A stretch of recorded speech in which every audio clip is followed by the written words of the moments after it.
Good morning बच्चों। हमने lesson number 7 trends की स्टडी करी थी प्रीवियस वीडियो में और उसके क्वेश्चन आंसर भी देखे थे। आज हम करेंगे उसका ग्रामर पोर्शन, पेज नंबर 63।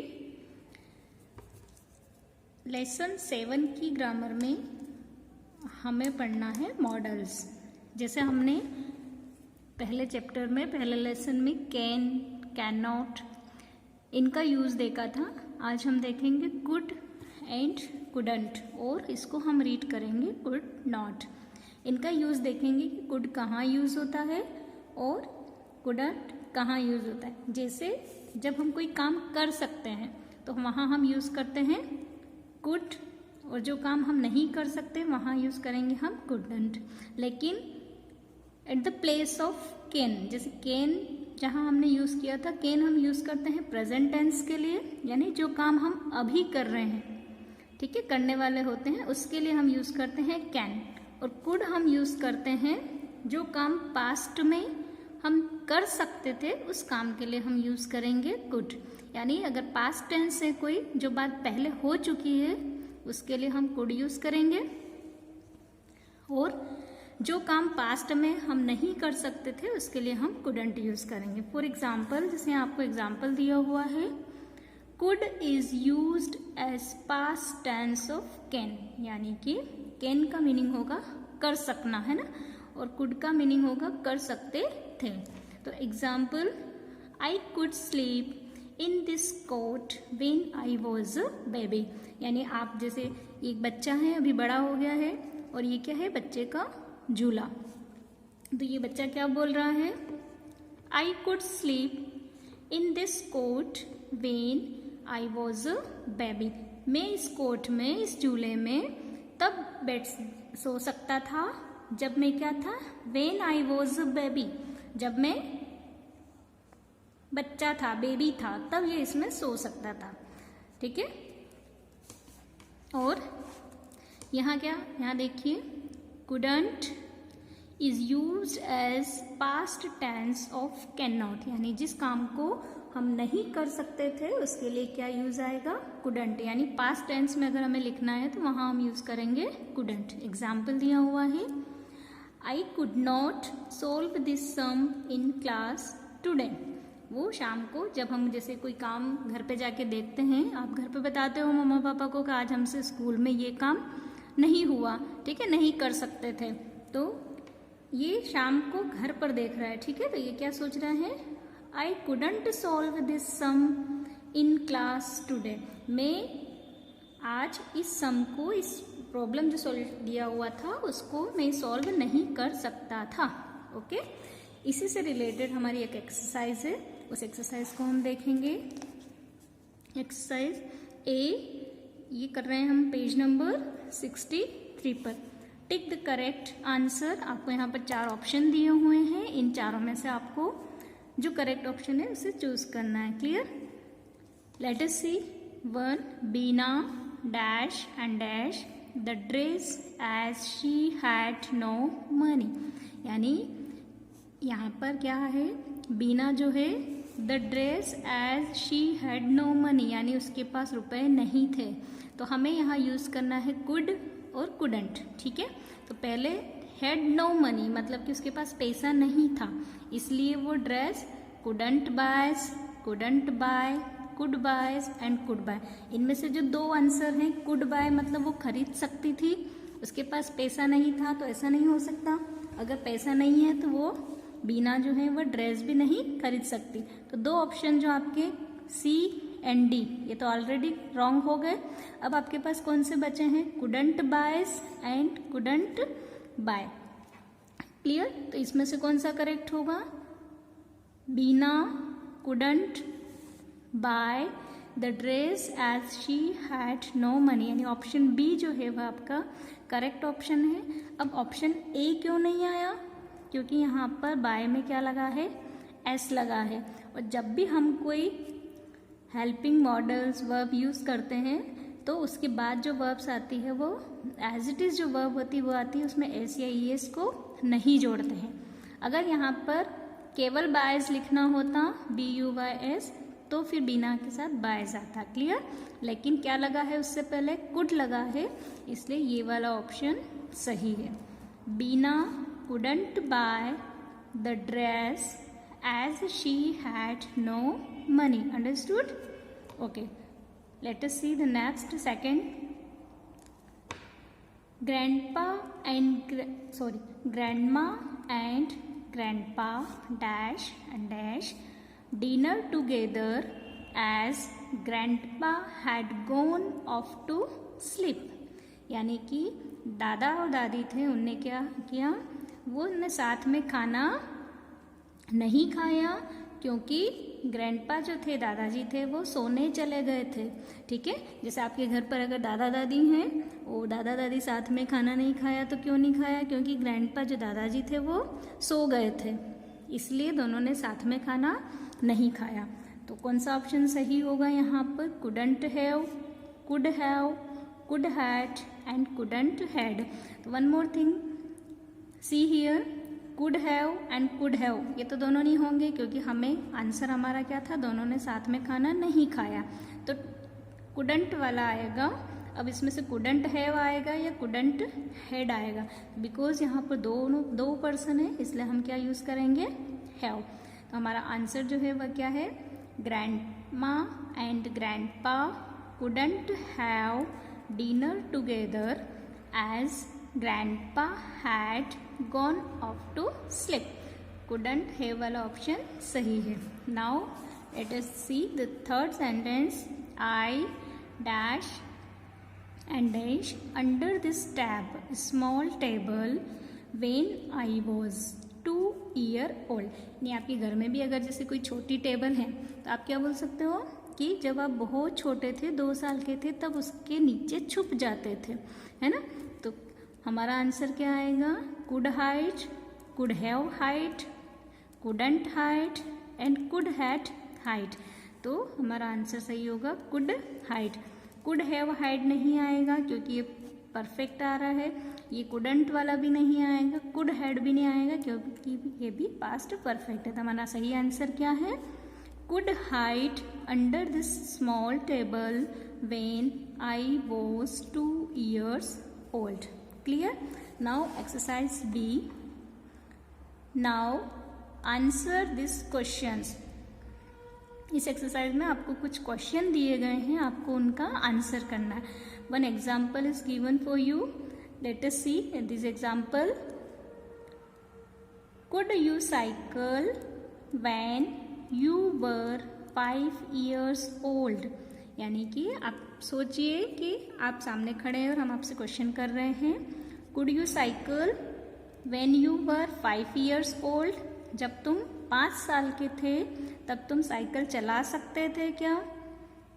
ठीक है, इमेजिन करिए कि आप क्लास में बैठे हैं और मैं आपसे पूछ रही हूँ कि जब आप 5 साल के थे, I think now you are 8 year old, okay, 8 or 7 year old, तो जब आप 5 साल के थे तब साइकिल चला सकते थे क्या? तो आप सबने 5 साल की एज में साइकिल चलाना शुरू कर दी होगी, तो हमारा आंसर क्या होगा, yes, I could cycle when I was 5 years old। आप यहाँ पे देखिए जो सेंटेंस है वो कुड से स्टार्ट हो रहा है और आखिर में क्वेश्चन मार्क आ रहा है। तो जब हम किसी क्वेश्चन का आंसर देते हैं तब हम क्या वहाँ पर फुल स्टॉप लगाएंगे।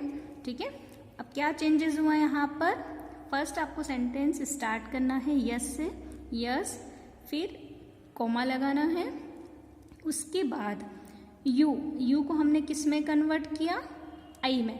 जैसे आपसे कोई क्वेश्चन हम करते हैं कि आपने ये काम किया क्या, तो आप बोलते हो हाँ मैंने ये काम किया, तो यू की जगह हम क्या लिखेंगे, आई।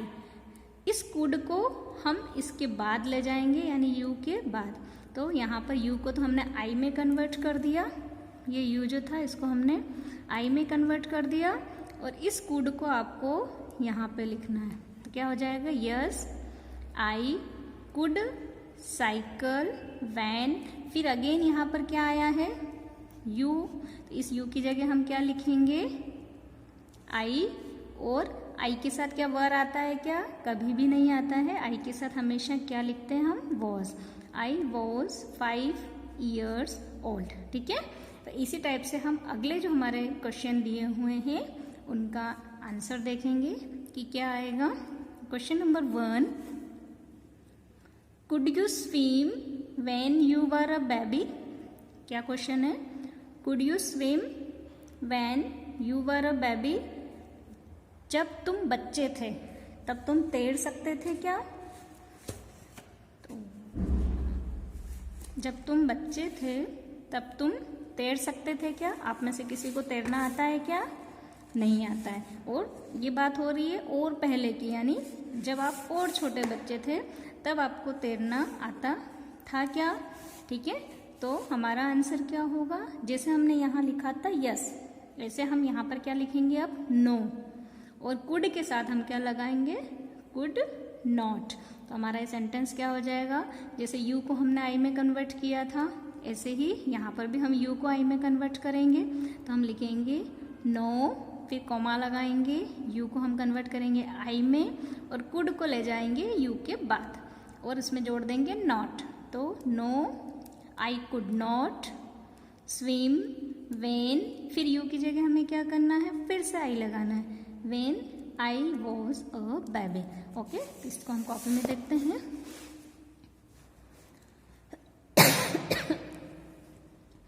Okay, see here, could you swim when you were a baby.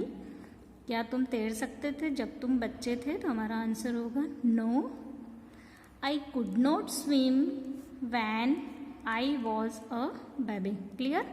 Now we go for the second sentence. Question number 2 है हमारा, could you go to school yesterday.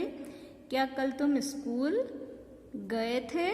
ठीक है, तो हमारा आंसर अभी आप यस में भी लिख सकते हो, नो में भी लिख सकते हो। ठीक है, क्योंकि अभी आप स्कूल नहीं जा रहे हो। तो अगर स्कूल जा रहे होते तो हमारा आंसर क्या आएगा, यस, फिर कॉमा लगाना है आपको, वापस यू की जगह हमें आई करना है, कुड को इधर ले जाना है। Yes I could go to school yesterday. Clear, हमें कोई चेंज नहीं करना है, बस एक जगह यू की जगह हमें आई करना है। क्लियर। और अगर यही आंसर हम नो में लिखेंगे तो क्या लिखेंगे, no I could not go to school yesterday. Okay, now question number 3, could you board the aircraft without a boarding pass. क्या आप जो एरोप्लेन है उसमें बिना बोर्डिंग पास के बैठ सकते हैं क्या। तो एरोप्लेन में हम बिना बोर्डिंग पास के नहीं बैठ सकते, हम नहीं जा सकते वहाँ तक। तो आंसर हमारा क्या होगा, नो। फिर यहाँ पर इस कुड को हम ले जाएंगे किसके बाद, यू के बाद। ठीक है, और कुड के साथ हम लगा देंगे not. No I could not board the aircraft without a boarding pass. यानी हमने कोई चेंज नहीं किया पूरे सेंटेंस में, सिर्फ हमने क्या किया, नो को ऐड किया आगे, एनो नो, और फिर कॉमा लगा के यू को हमने कन्वर्ट किया आई में और कुड के साथ हमने लगा दिया नॉट। बाकी पूरा सेंटेंस हमारा एज इट इज है। तो ये थे आपके मॉडल्स, इनको भी आपको क्वेश्चन आंसर की जैसे कॉपी में लिखना है। क्लियर। तो हमारा चैप्टर नंबर 7 जो है, अब आगे देखते हैं पेज नंबर 64 पे अगली एक्सरसाइज दी हुई है आपको, using suitable forms of words. यानी आपको कुछ वर्ड्स दिए हुए हैं, इनमें से जो सुटेबल फॉर्म है उसको हमको यहाँ पर लिखना है। पहले सेंटेंस को देखना है और फिर क्या आएगा वो हमको लिखना है। Use the suitable form of words given in the boxes to complete this sentences, one is done for you. यानी कि ये सेंटेंस इनकम्प्लीट है, जो कि ब्लैंक्स छोड़ रखे हैं, इनमें हमें जो वर्ड सामने दिया हुआ है उसका सुटेबल फॉर्म फिल करना है, यानी सही वर्ड लिखना है। क्लियर। फर्स्ट आपके लिए किया हुआ है, फर्स्ट सेंटेंस देखिए, my sister dash for a school early. My sister left for school early, LEAVE leave मतलब निकलना। तो my sister left for school early, यानी कि मेरी सिस्टर जो है वो स्कूल के लिए जल्दी निकल चुकी थी। ठीक है। और एक सेंटेंस है, I am going to leave after some time, और मैं थोड़ी देर बाद निकलने वाली हूँ। तो टू के बाद हमेशा ध्यान रखना वर्ब की फर्स्ट फॉर्म आएगी, यानी जो वर्ब है वो एज इट इज आएगी। क्लियर। अब सेकेंड सेंटेंस, जैसे my father dash delicious food, my mother can not. तो कैन नॉट के बाद हमेशा फर्स्ट फॉर्म आएगी, तो यहाँ पर हमें लिखना है कुक, और फर्स्ट वाले सेंटेंस में यहाँ पर हमें पास्ट लिखना है, तो क्या आएगा cooked. Clear. Third sentence, Nita dash to my house yesterday. Nita जो है वह कल मेरे घर आई थी, तो हमें वर्ब दिया हुआ है कम, तो कल आई थी, है ना। तो कम की सेकेंड फॉर्म क्या है, COM ही, ये प्रेजेंट फॉर्म है वर्ब की, इसकी सेकेंड फॉर्म होती है केम, CAME। तो क्या आएगा, Nita came to my house yesterday, Nita कल मेरे घर आई थी। Clear. The second sentence is can you dash to my house today, क्या तुम मेरे घर आज आ सकते हो। तो कैन के बाद हमेशा फर्स्ट फॉर्म आएगा, जो फर्स्ट फॉर्म दिया हुआ है एज इट इज उसको हमें लिखना है। Okay. Now the fourth sentence, I dash to the zoo yesterday. जैसे यस्टरडे लगा है, इसका मतलब ये कल की बात कर रहे हैं हम। क्लियर। तो what is the second form of go, आप सभी को पता है सेकेंड फॉर्म क्या है गो की, वेंट। तो I went to the zoo yesterday. Clear. And my younger brother wants to dash today, लेकिन मेरा जो छोटा भाई है वह आज जाना चाहता है, तो क्या आएगा, टू के बाद मैंने बोला है हमेशा फर्स्ट फॉर्म यूज करना है, तो गो हमको एज इट इज लिखना है। Clear. Sentence 5, she dash in the park. हमने सारे सेंटेंस में ये देखा कि फर्स्ट सेंटेंस में हमें प्लेड मेंशन करना है, और सेकंड सेंटेंस में हमें वर्ब की फर्स्ट फॉर्म मेंशन करना है। तो she played in the park and everyone play in the park. Okay. यहाँ पर आपका लेसन ओवर हो गया है। इस लेसन को आपको कॉपी में नोट डाउन करके अच्छे से सारी चीज़ें लर्न करना है। Okay, thank you, good bye.